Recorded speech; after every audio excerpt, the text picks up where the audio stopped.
ঢাকাতে আমরা সমাবেশ করি নাই? করেছি। চেয়ার খালি ছিল, চেয়ার খালি ছিল। কয়টা চেয়ার খালি ছিল? কেন? অদূরদর্শিতা, অদূরদর্শিতা। আমাদেরগুলো আমাদেরকে স্বীকার করতে হবে। এখন তায়রুল কাদরি নিয়ে আপনারা উঠে পড়ে লেগেছেন না? কেন করেছেন? কারণ ওইটা যেন ধামাচাপা পড়ে যায়, ওইটা নিয়ে যেন কেউ প্রশ্ন না তুলে। তায়রুল কাদরি এই দেশের জন্য কি রেলেভেন্ট ইস্যু? তায়রুল কাদরিকে তুলে সমুদ্রে নিক্ষেপ করেন, অসুবিধা আছে? তায়রুল কাদরি আপনাদেরকে চিনে না, আপনারা তায়রুল কাদরিকে চিনেন। তায়রুল কাদরি এই দেশের সমস্যা হবে কেন? কোন সমস্যা নাই। এখানে বেটা ইনভেস্টমেন্ট হয়েছে, কারণ আহলুস সুন্নাহ ওয়াল জামাতের গ্রাউন্ড থেকে একটা আওয়াজ উঠেছে, যেই আওয়াজ ওই বাতুলতার ঘরের মধ্যে আগুন লাগিয়ে দিয়েছে। তারা চায় এই আওয়াজকে বন্ধ করে দিতে। এই আওয়াজ যদি বন্ধ করে দেওয়া যায়, আহলুস সুন্নাহ ওয়াল জামাত আগামী 100 বছর পর্যন্ত দাঁড়াতে পারবে না। দাঁড়াতে যে পারবে না, সেটা ঢাকার সমাবেশের মধ্যে পুরো বাংলাদেশের মানুষ দেখেছে। 1-1.5 মানুষ, আমাদের সমস্ত তরিকতের লোক স্টেজের মধ্যে বসা, কোন মানুষ যায় নাই। পৃথিবীর মানুষ দেখেছে না, বাতিলরা দেখেছে না। তারা জানে এই ব্যক্তির গলার আওয়াজ বন্ধ করে দিতে পারলে আমাদের সামনের যাত্রা অনেক মসৃণ হয়ে যাবে। তারা যাকে টপ লিস্টে রেখেছে তাদের বিরুদ্ধে, তার বিরুদ্ধে আপনারা পিছনে লেগেছে। আপনারা বেটা পিছনে লাগলেও কোনো কিছু যায় আসে না, না লাগলেও কোনো কিছু যায় আসে না। কেন? মানুষ বলবে 1,500 মানুষ। কি বলবে? 1,500 মানুষ। বলে লাভ নাই, আপনি কিন্তু 1,500 মানুষ। আপনারা বুঝতে পেরেছেন? এই একটা জিনিসকে ধামাচাপা দেওয়ার জন্য তায়রুল কাদরি, তায়রুল কাদরি। আমি আসার আগে এগুলা ছিল, আমি আসার আগে জমিয়তুল ফালার বক্তব্যের আগে এগুলা ছিল। জমিয়তুল ফালা ময়দানে শুহাদায়ে কারবালা মাহফিলের ইতিহাসের মধ্যে এত মানুষ হয় নাই। বাতিলের ঘরে আগুন লেগে গেছে। কিসের কারণে এত মানুষ? সম্মানিত ভাইয়েরা, তখন আমাদের ভিতরে কিছু ভাইয়ের পেছনে এরা টাকা খরচ করেছে।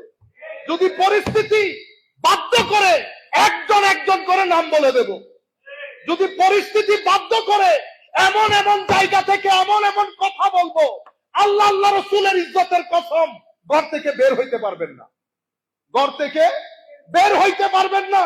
কিচেন থেকে শুরু করে বেডরুম পর্যন্ত খবর সিনার ভিতরে আছে।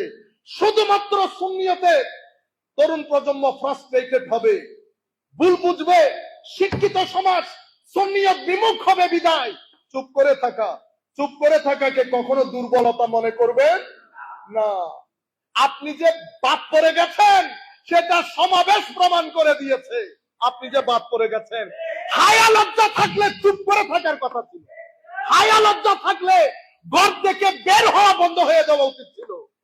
কিন্তু এই একটা জিনিসকে ধামাচাপা দেওয়ার জন্য এখন দেখলাম 3 টাকার সঙ্গীত শিল্পী, 3 টাকার সঙ্গীত শিল্পী তাকেও দিয়ে উস্কাই দিয়েছে। ইন্না লিল্লাহ। কথা বলার ক্ষেত্রে এত নিচে নেমেছেন, যাদের ব্যাপারে বলছেন তারা যদি আপনার পীরের ব্যাপারে একই শব্দ ব্যবহার করে নিতে পারবেন, তাহলে কেন মা বাবাকে অপমান অপদস্থ করছে? এদের পিছনে টাকা খরচ হয়েছে। নতুবা জমিয়তুল ফালা থেকে শুরু করে আজকের দিন পর্যন্ত তায়রুল কাদরির নাম নিছি, আমি নাম নিছি। আমার 21 বছরের খেতাব 2005 থেকে 2026, 21 বছরের খিতাবের মধ্যে আমার জানা মতো আমি 4-5টা খিতাবে হয়তো নাম নিয়েছি। 21 বছরের খিতাবের মধ্যে ইস্যু কি তায়রুল কাদরি? আমি মিনহাজুল কোরআন, আমি মিনহাজুল কোরআন সেরেছি 2016 সালে। আর সম্মিলিত আহলে সুন্নাহ ওয়াল জামাতে সাধারণ সম্পাদক, উপদেষ্টা, সচিব কয়জন আছে মিনহাজুল কোরআনের? আপনি মিনহাজুল কোরআন নিয়ে সংসার করেন, আবার আরেকজনকে মিনহাজুল কোরআন বলেন। সাহস থাকলে বলে দেন সম্মিলিত আহলে সুন্নাহ ওয়াল জামাত বাতিল ঘোষণা করছি। কারণ এখানে মিনহাজুল কোরআনের লোক আব্দুল্লাহ আল মারুফ, ডক্টর আব্দুল্লাহ আল মারুফ স্যার ছোটখাটো আলেম, আল্লামা জালালউদ্দিন আল কাদেরী কি ছোটখাটো আলেম?